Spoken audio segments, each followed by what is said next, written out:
Doctor strange தன்னோட powers எல்லாத்தையுமே use பண்ணி அந்த மொத்த இடத்தையுமே ஸ்கேன் பண்ணும்போது இன்னுமே அந்த ஷிப்குள்ள யாரோ ஒரு மர்மமான நபர் ஒளிஞ்சிட்டு இருக்காங்க அப்படின்ற விஷயம் அவருக்கு தெரிய வருது. ஸோ ஒன்ஸ் அந்த இடத்துல இருந்து எல்லா தார் கார்ப்ஸ் மெம்பரும் போயிட்டதுக்கு அப்புறம் யங் தாரும் டாக்டர் ஸ்ட்ரேஞ்ச் மட்டும் அந்த இடத்துல இருக்காங்க. ஸோ இப்போ டாக்டர் ஸ்ட்ரேஞ்ச் அந்த ஷிப்புக்கு முன்னாடி போயிட்டு உள்ள ஒளிஞ்சிட்டு இருக்க அந்த நபர் கிட்ட இங்க இருந்த எல்லாருமே இந்த இடத்த விட்டு போயிட்டாங்க, ஸோ இப்போ நீயும் நானும் மட்டும் தான் இருக்கும், உன்னை எதுவும் பண்ண மட்டும் தைரியமா நீ வெளியே வரலாம் அப்படின்ற மாதிரி டாக்டர் ஸ்ட்ரேஞ்ச் சொல்ல அந்த மர்ம நபர் வெளியே வராரு. அண்ட் அது யாருன்னா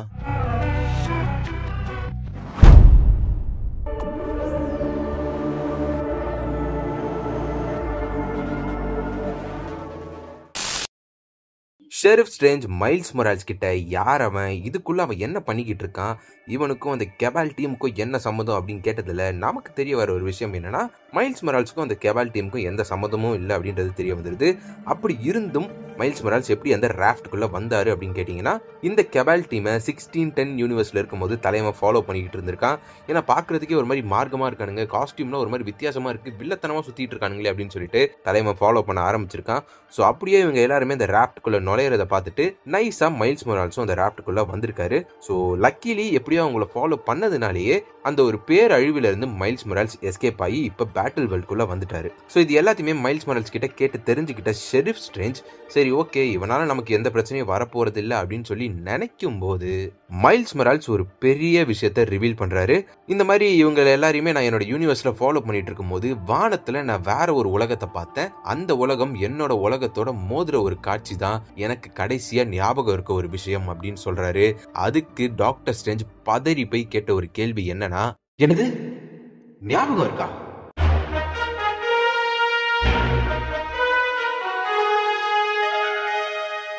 எதனால ஷெரிஃப் ஸ்ட்ரேஞ்ச் வந்து இவ்வளவு ஆச்சரியப்பட்டு ஒரு பயத்தோட பாக்குறாரு அப்படின்னா இந்த இன்கர்ஷன்ஸ் இந்த பேட்டில் வேர்ல்டு எப்படி உருவாச்சு, அதுக்கு முன்னாடி இருந்த மல்டிவர்ஸ் பத்தின எல்லா விஷயமும் doctor Doom, doctor Strange and molecule man இவங்க 3 பேருக்கு மட்டும்தான் ஞாபகம் இருக்கு அப்படின்னு சொல்லி இவங்க நினைச்சுக்கிட்டு இருக்காங்க. பட் அது உண்மை கிடையாது. அந்த 2 யூனிவர்ஸ்ல இருந்து ராஃப்ட் மூலியமா எஸ்கேப் ஆன சூப்பர் ஹீரோஸ் அண்ட் சூப்பர் வில்லன்ஸ்க்கும் இந்த எல்லா மெமரிஸும் இருக்கு.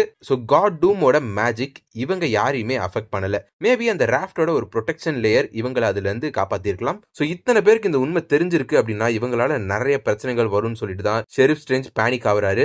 ஏன்னா வந்திருக்கிறது வெறும் சூப்பர் ஹீரோஸ் மட்டும் இல்ல, கூட சேர்ந்து நிறைய மோசமானவனுங்க வந்திருக்காங்க. சோ இது எல்லாத்தையுமே கேட்டு முடிச்சதுக்கு அப்புறம் மைல்ஸ் மொரால்ஸை கூட்டிக்கிட்டு அங்க இருந்து தன்னோட சீக்ரெட்டான ஒரு சாங்டோரியமுக்கு கொண்டு போறாரு. கூடவே அந்த யங் வெர்ஷன் ஆஃப் ஒரு தாரும் போறாரு.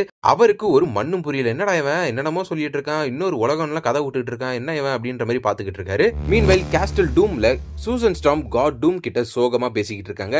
என்னன்னா நீங்க நல்லா நோட்டீஸ் பண்ணி பார்த்திருந்தா தெரியும், ரீட் ரிச்சர்ட்ஸோட ஃபேமிலி மெம்பர்ஸ் எல்லாரையுமே பார்க்குறோம், but Ben Grimm and Johnny ஸ்டாமை எங்கேயுமே பார்க்க முடியலன்னு அப்படின்னு நினைக்கும் போது பென் கிரிம் இன்னுமே எங்க இருக்காருன்னு சொல்லி தெரிய வரல, பட் ஜானி ஸ்டாம் எங்க இருக்காரு அப்படின்றது தெரிய வருது. ஸோ மேட்டர் என்னன்னா காட் டூம்க்கு ஜானி கட்டுப்படாம இருந்திருப்பாரு போல.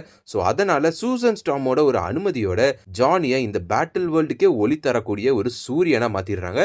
ரொம்ப பயங்கரமான ஆளா இருக்காரேடா காட் டூம் அப்படின்னு பாத்தீங்கன்னா வெயிட் பண்ணுங்க, இன்னும் ஏகப்பட்ட விஷயங்கள் வரப்போது, இன்னும் பயங்கரமான விஷயங்கள் எல்லாம் பாப்பீங்க. ஃபார் எக்ஸாம்பிள் கேலக்டஸை தன்னோட கோட்டை முன்னாடி ஒரு வாட்ச்மேன் மாதிரி, எக்ஸாக்டா வாட்ச்மேன் தெரியல, ஒரு பெரிய ஸ்டாச்சு மாதிரி ஒரு மாதிரி தீ பிடிச்சிக்கிட்டு நிக்க வச்சிருப்பாரு. சோ காவலுக்கு நிக்க வச்சிருக்காரா இல்லைன்னா ஸ்டாச்சுவை நிக்க வச்சிருக்காரான்னு தெரியல. பட் எப்படி இருந்தாலுமே கேலக்டஸை கொண்டு வந்து நிறுத்தணும் அப்படின்னா சாதாரணமான ஒரு ஆளா இருந்தா அதெல்லாம் முடியவே முடியாது, காட் டூமால மட்டும்தான் அதெல்லாம் முடியும். சோ பாப்பீங்க இன்னும் என்னென்னலாம் பண்ண போறாரு அப்படின்றத வெயிட் பண்ணி பாப்பீங்க. இதெல்லாம் ஒரு பக்கம் நடந்துட்டு இருக்க ஷெரிஃப் ஸ்ட்ரேஞ்ச் தன்னோட சாங்டம்ல மைல்ஸ் மொரால்ஸ் கிட்ட இந்த பேட்டில் வேர்ல்டு பத்தி லைட்டா எக்ஸ்பிளைன் பண்ணிட்டு இருக்காரு. இந்த மாதிரி வக்காண்டாவோட ஒரு பகுதி இருக்கு, நியூயார்க்கோட ஒரு பகுதி இருக்கு, அண்ட் பேசிக்கலி எல்லாத்தோட ஒரு கலவை தான் இந்த பேட்டில் வேர்ல்டு அப்படின்ற மாதிரி எக்ஸ்பிளைன் பண்ணிட்டு இருக்கும்போது மைல்ஸ் மொரால்ஸ் அந்த இடத்துல இன்னொரு ராஃப்ட் இருக்கிறத நோட்டீஸ் பண்றாரு. சோ பேசிக்கலி 1610ஓட ராஃப்ட்டை கண்டுபிடிக்கிறதுக்கு முன்னாடியே டாக்டர் ஸ்ட்ரேஞ்ச் 616ஓட ராஃப்ட்டை கண்டுபிடிச்சு இங்க எடுத்துட்டு வந்து வச்சிருக்காரு. எப்படி அந்த 1610ஓட ராஃப்ட் திறந்துச்சோ அதே மாதிரி இப்போ 616ஓட ராஃப்ட்டும் திறக்குது. உள்ள இருந்து 616ஓட சூப்பர் ஹீரோஸான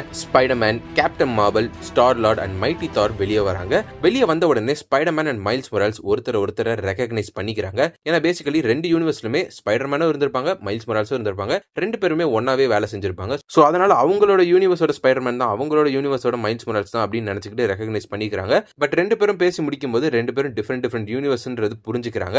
வெளியே இவங்க ஷெரிஃப் ஸ்ட்ரேஞ்ச் கிட்ட பேசிட்டு இருக்கும்போது Cyclops, Reed Richards and Black Panther ஷிப்பை விட்டு வெளியே வராங்க. ஸ்ட்ரேஞ்சுக்கு இவங்க எல்லாருமே பார்த்த உடனே செம சந்தோஷமாயிடுச்சு. ஏன்னா இவங்க யாருமே பொழைச்சிருப்பாங்கன்னு சொல்லி அவர் நினைச்சு கூட பார்க்கல.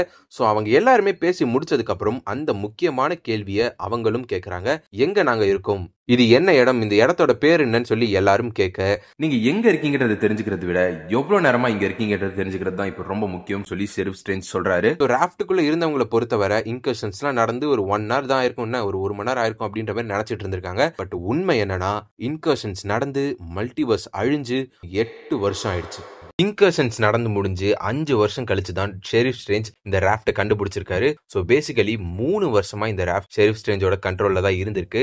3 வருஷத்துக்கு முன்னாடியே கண்டுபிடிச்சிட்டேன்னு சொல்றேன். அப்புறம் ஏன் இந்த ராஃப்டை இவ்வளவு நாள் திறக்காம இருந்தா, ஏன் எங்களை காப்பாத்தல அப்படின்ற மாதிரி எல்லாருமே கேட்க, ஷெரீஃப் ஸ்ட்ரேஞ்ச் இந்த ராஃப்டுக்குள்ள என்னமோ இருக்குன்றது எனக்கு தெரியும், பட் நீங்க தான் இருந்தீங்கன்றது எனக்கு சத்தியமா தெரியாது. அண்ட் அது மட்டும் இல்லாம காட் கூட சேர்ந்து எனக்கு ரொம்ப முக்கியமான வேலைகள்லாம் இருந்துச்சு அப்படின்றதுனால தான் இதுக்குள்ள என்ன இருக்குதுன்னு சொல்லி எனக்கு பாக்குறதுக்கு டைமே கிடைக்கல அப்படின்ற மாதிரி சொல்றாரு. சோ அப்பதான் அவங்க எல்லாருமே இந்த பேட்டில் வேர்ல்ட பத்தின விஷயம், யார் அந்த காட் அப்படின்னு சொல்லி எல்லாருமே கேட்டு தெரிஞ்சுக்கிறாங்க.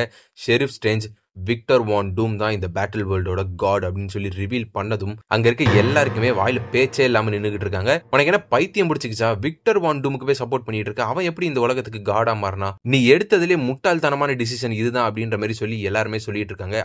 அதுக்கு ஷெரீஃப் ஸ்ட்ரேஞ்சோட பதில் என்னன்னா, நான் டாக்டர் டூமை நம்பினேன், இன்னுமே நம்பிட்டு தான் இருக்கேன். இந்த அழிவுல இருந்து யாராச்சும் ஒருத்தர் நம்மளை காப்பாற்றணும் அப்படின்னா அது டாக்டர் டூமா மட்டும் தான் இருக்க முடியும்னு சொல்லி என் கண்ணுக்கு கிளியரா தெரிஞ்சிச்சு. அதனாலதான் நான் அவனுக்கு ஹெல்ப் பண்ணேன். இன்ஃபேக்ட் இந்த உலகத்துக்கு கரெக்டான ஒரு கடவுள் டாக்டர் டூம் தான் அப்படின்ற மாதிரி அங்க இருக்க எல்லாருக்குமே எக்ஸ்பிளைன் பண்ணிட்டு இருக்காரு. என்னதான் எக்ஸ்பிளைன் பண்ணாலுமே ரீட் ரிச்சர்ட்ஸா இருக்கட்டும், அங்க இருக்க எல்லாருக்குமே ஷெரீஃப் ஸ்ட்ரேஞ்ச் எடுத்த அந்த ஒரு டிசிஷனை ஏத்துக்கவே முடியல. யாருமே அதுக்கு சப்போர்ட் பண்ற மாதிரி தெரியல. மீன்வைல் யூட்டோபோலிஸ்ல எஸ்கேப் ஆன கெபால் டீம் வந்து இப்போ ஒரு இடத்துல பதுங்கி கேம்ப் ஃபயர் போட்டு ஓல்ட் மேன் தோற நமக்கு கொண்டு இருக்க கூடாது, அதுக்கு பதில் அவனை உயிரோட வச்சு எப்படி அந்த சயின்டிஸ்ட மிரட்டணுமோ அந்த மாதிரி ஓல்ட் மேன் தோற மிரட்டி இருந்தா நிறைய இன்ஃபர்மேஷன் நமக்கு கிடைச்சிருக்கலாம். ஏன்னா அவன் தான் கொஞ்சம் எக்ஸ்பீரியன்ஸ்டான ஆள் மாதிரி இருந்தான். நம்ம தப்பு பண்ணிட்டோம் அப்படின்ற மாதிரி எல்லாருமே டிஸ்கஸ் பண்ணிட்டு இருக்காங்க.